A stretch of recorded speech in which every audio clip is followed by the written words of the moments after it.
This idea was in the back of my mind for a long time, because 3D artists fantasize about modeling what they see around them all the time. Since traveling has always been one of my favorite activities, I thought, what if we create a composition inspired by the unique aspects of each destination I visit? Well guys, today it'll be Sochi, Russia.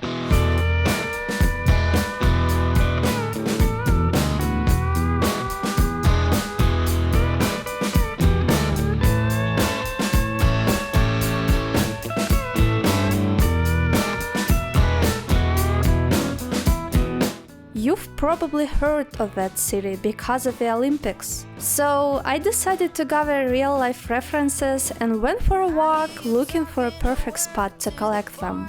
This is one of the most popular destinations right in the center of the city. The problem is that all I see is a flawless building made of glass and a scarcity of interesting details. I could have shown you the prettiest side of the city, right? But what's the point of modeling this? Too boring.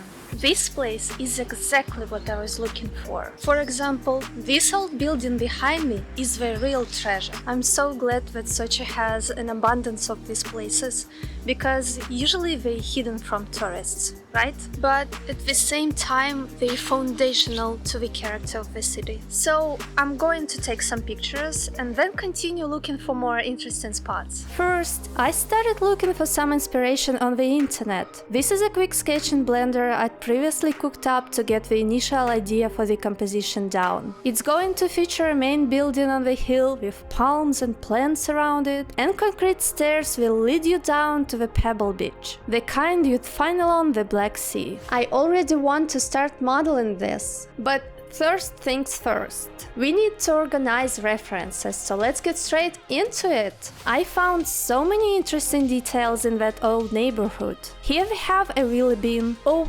whatever you call it, and I especially like that old tire, because it has just one purpose: holding the bin so it doesn't roll away. I also gathered a bunch of references for the concrete fence and the stairs. Then there's this interesting spot with the transformer booth and the tangle of wires, and a similar building with different kinds of windows that will help us figure out where to place the air conditioners. I also noticed these iron gates and the fence behind them. I love the way people grow plants outside and the way they protect their apartments. I didn't forget about the roof, which wasn't visible from the ground, so I took a picture from my apartment. And this door, it spellbound me the moment I saw it. We are going to try to recreate this fretwork, even though I've never done anything like it before.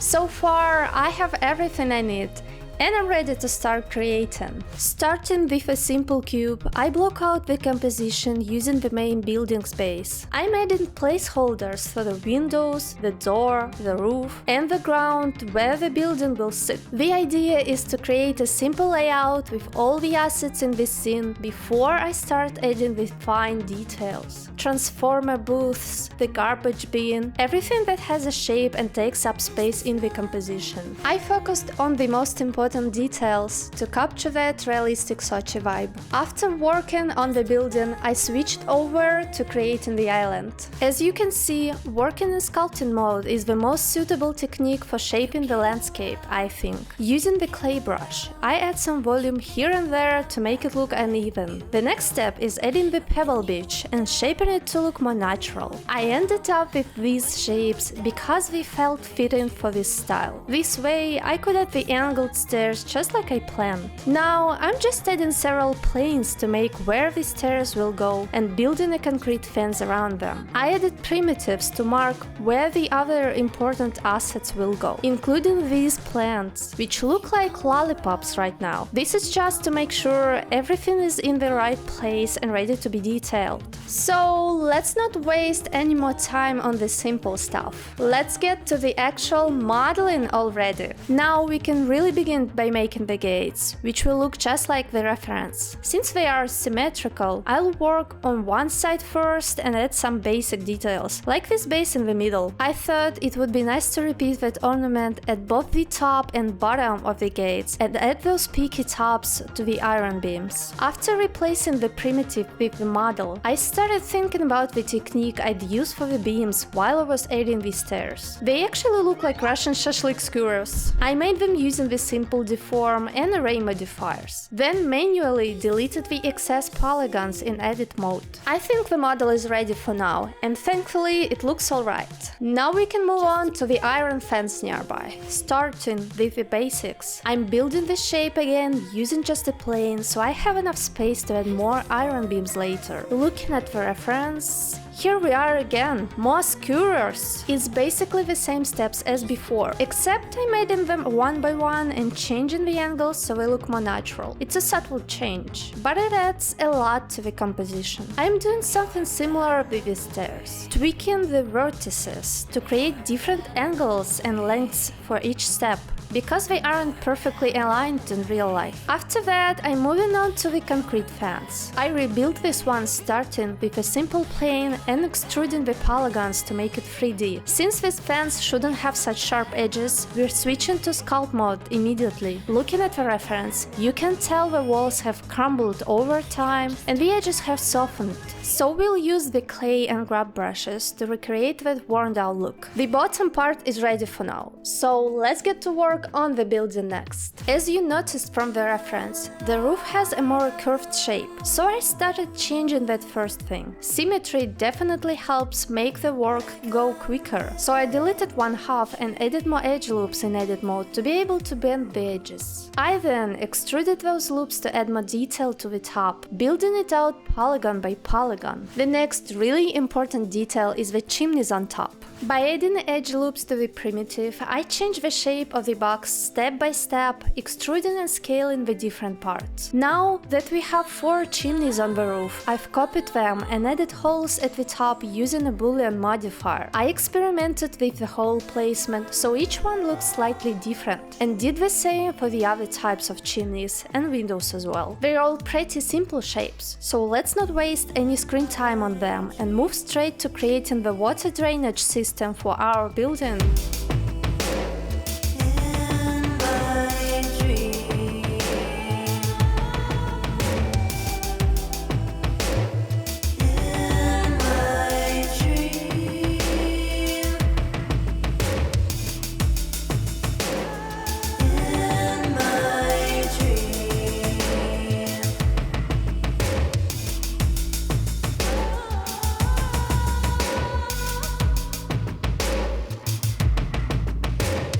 I noticed an important detail though. The roof has visible wooden parts that help keep it stable. I thought the most logical approach was to model just one piece and then fit it nicely under the roof. I used the solidify modifier to add some volume to it and the array modifier to generate the copies. I placed them on each side of the building, and here we go! Let's try things out and make the walls a little less flat here.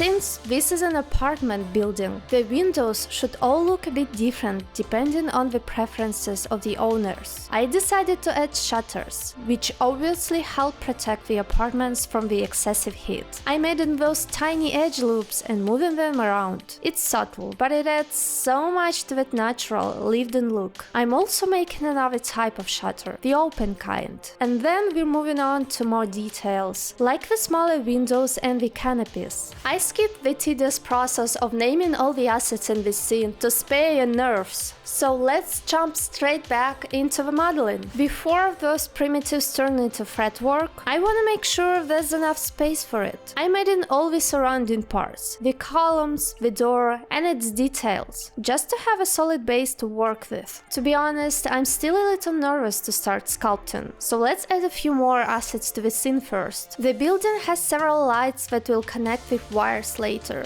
And of course, the transformer booths on the right side. I also added clips to fix the pipes to the building, so they don't look like they're levitating. With some simple decorations on the corners, the walls are looking much better already. The roof was missing an important detail: satellite dishes. I'm keeping these as simple as possible, since their main purpose is just to make the building look more natural. I even made them in different sizes before moving on to the next piece. Modeling the metal window lattices is a simple process, but it adds so much to the composition. These are very common in Russia to protect apartments on the lower floors. One more asset I was nervous about is the air conditioner. At first glance, it seemed so complicated to model, so I decided to start with a primitive and find a spot for it on the building once the basic shape was ready. 2 go on the front, 3 on the back, and 1 more near the garbage bin, which we're going to model right now. I think the composition is definitely starting to look more alive now. And we're not finished yet. The closest shape for the garbage bin is a simple box, so I start working with that in edit mode. I'm scaling it to size and extruding it inwards to make it a real container you could actually throw trash in. The edges have details that I can create with more simple extrusion and scaling. I'm adding those triangles like the ones in the reference. And now, moving forward to make the handles. They have a pretty complicated shape that I think is best achieved through polygonal modeling. And now, I'm going to show you a time-lapse of this painstaking process.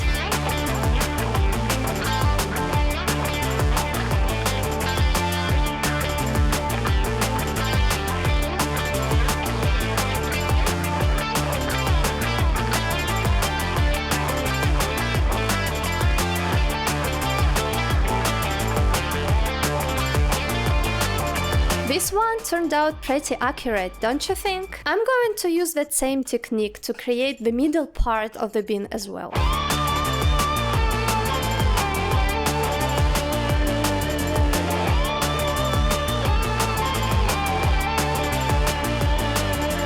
I split the base into 2 mirror parts for convenience, and after some adjustments I made in primitives for the wheels and the lid. Now let's move what we've created into place. Not bad! We still need to model this transformer booth, guys. The shape is pretty simple again, except for those tiny details. I copied one of them, and after a bit of tweaking, the array modifier finally starts behaving. Thank heavens! This scene has plenty of assets already, but we're still missing a few essentials. It's important to pay attention to the small details that really help capture a realistic mood. First, this box becomes the frame for the basement lattice. I added 4 crossbars and a tube sticking out. The next interesting detail is these pots hanging on the air conditioner. I thought it would be great to add them to the composition because it seemed so unusual. Moving on to this hole with wires. I don't even know what its purpose is, honestly, but I'm certain it belongs there. I also wanted to break the asphalt into several levels to make the ground look more worn and realistic. And now it's finally time to practice some sculpting and turn those primitives into that old-style fretwork. I've never done anything like this before, so let's muster up the courage and just do it already. Keep coming with it. Place your bets on us, get your money and flip it, yeah. Keep coming with it. Keep coming with it. Keep coming with it. Place your bets on us, get your money and flip it. Bring a friend and come along. Don't be taking too long.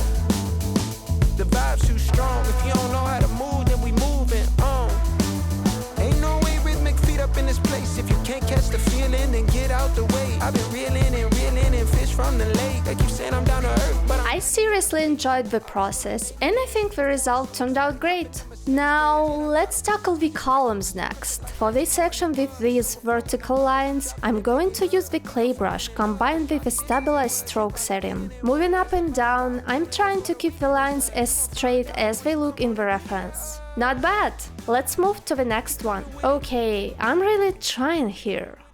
Let's see... Not even close. Nope. Let's try that again. One eternity later. Thankfully, we finally have something that looks decent. So we're officially allowed to move on and sculpt the other parts as well. Bend like a willow, bend like a willow, Godzilla. Bend like a willow, bend like a willow, Godzilla. Believe it or not, these weren't all the assets we need to model. We still got a few more pieces to add before the scene is truly complete. And so begins the long process of remeshing the fretwork and creating two versions of every asset. We need a low poly and a high poly model to eventually bake the textures. Don't worry too much about the process yet, I'll cover it in the next video. So for now, let's stay focused on the retopology. I'm cleaning up the mesh to optimize it, creating a low poly version that's game ready and a high poly version that works perfectly with a subdivision surface modifier. Now that the main assets are checked off, let's slow down a bit because there are still a few small details missing. I knocked out a simple lock for the transformer booth, doing both versions right away, and did the same for the trash can lid. The middle section and the handles need a bit more focus though, because of their complex shapes. Like a willow, bend like a willow, Godzilla. Bend like a willow, bend like a willow, Godzilla. I'm actually really happy with how it turned out. There are no shading artifacts, all the major parts are modeled, and at this point, you can definitely tell exactly what we're building. Alright guys, jokes aside, we are definitely not finished with this project yet. For the tire, I'm starting with just a small segment. Using the mirror modifier is a huge time saver here. And here comes the array modifier again. The same one we used for the wooden roof parts. And the transformer booth. And the building decorations? Yeah, I think that's it for the array modifier. Then the simple deform modifier turns this unidentified object into something that actually looks like a tire. Voila! Now that I've added the inner rim, I can optimize the mesh into a decent low poly version and place it where it belongs. Now let's take a quick moment to look at what we've built so far and admire it from every angle. It wouldn't hurt to take a moment for a little self-reflection anyway. We've only got a few details left to go, plus the rest of the sculpting. I'm already in love with how everything is looking in this scene, and I think I'm finally ready to tackle those air conditioners. Alright, we have 6 air conditioners to make, with both round and square front lattices. Let's start with a round one.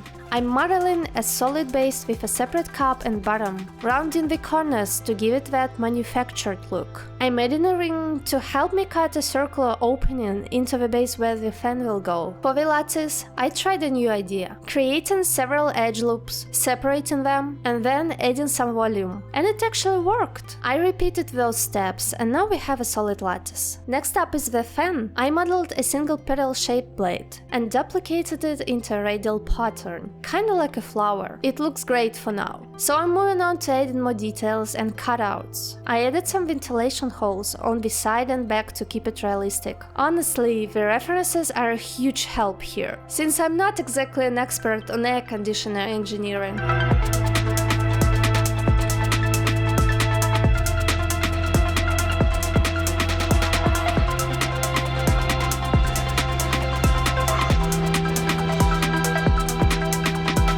Now we can tackle the square lattice and create a different fan design for some extra variety. With those finished, let's finally place them on the building. It's amazing how much more complete the facade looks with these installed. After my last project, where I spent so much time sculpting a full character, this feels like it's going to be a walk in the park. I wanted to prep the surface of the concrete fence and the hill before jumping into texturing. In sculpt mode, I created a custom brush using a pebble image as an alpha, which allows Blender to put displacement of volume directly from the texture. It's a simple but effective way to simulate pebbles as I paint them directly onto the surface.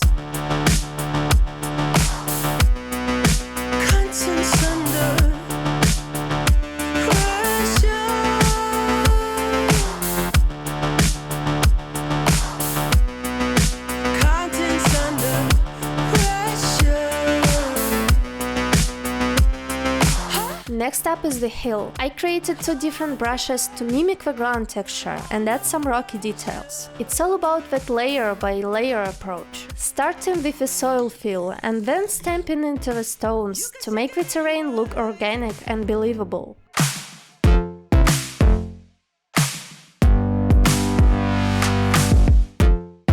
Well, you can shake it anyway. Oh.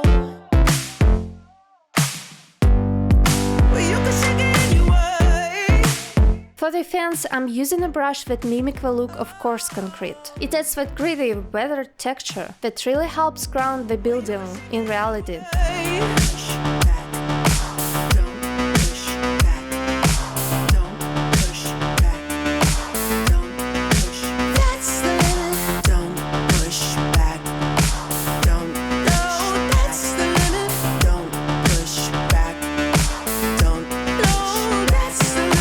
This scene is looking so much more dynamic now with all these textures. We're done to the final few assets, and then we're officially done with the modeling phase. I actually spotted a really unique detail on the street recently. These pots held in place and supported by a ring of stones. I thought it would be such a nice, authentic touch to add to the composition as well. I modeled a single simple stone and then duplicated, scaled and rotated it to make each one look unique. I placed them carefully around the pots, and I'm really happy with how it turned out. And of course, we can't forget the wires. They are a prominent feature in the real world and play a vital role in capturing that realistic vibe. I'm using curves for these, adding some volume to give them weight and making sure they drape naturally across the scene.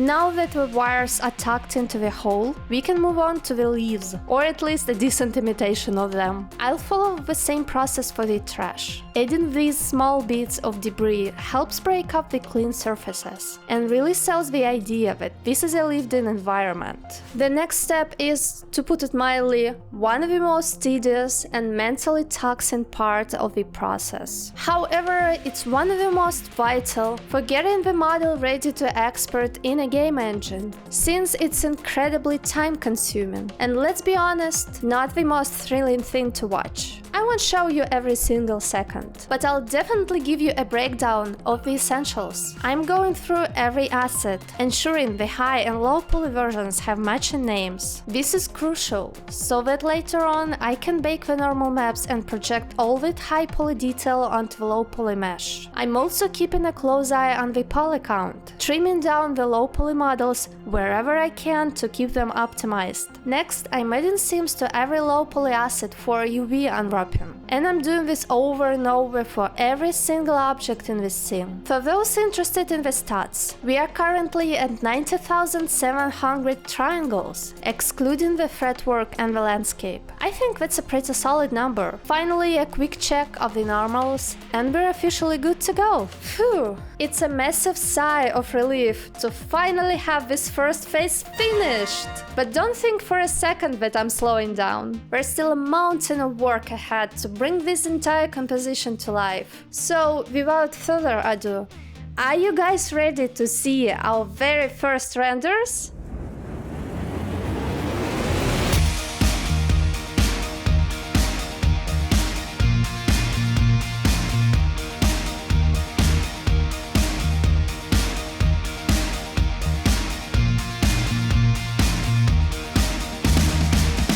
Absolutely love how this is coming together. To me, the building looks just like a doll's house. It's so charmingly detailed. Now that we have the sunlight and shadows playing across the surfaces, the whole composition feels so much more alive and believable. But just wait, once I add the materials, place the greenery and add those water effects, it's going to look fantastic. I'm already counting down the seconds to the final result. So, if you liked this video and want to see how the final composition turns out, make sure to leave a like and hit the subscribe button. Thank you so much for watching and supporting the journey by subscribing to the channel. I hope I'll see you soon. nearby, nearby, nearby, nearby. Madeline, Madeline,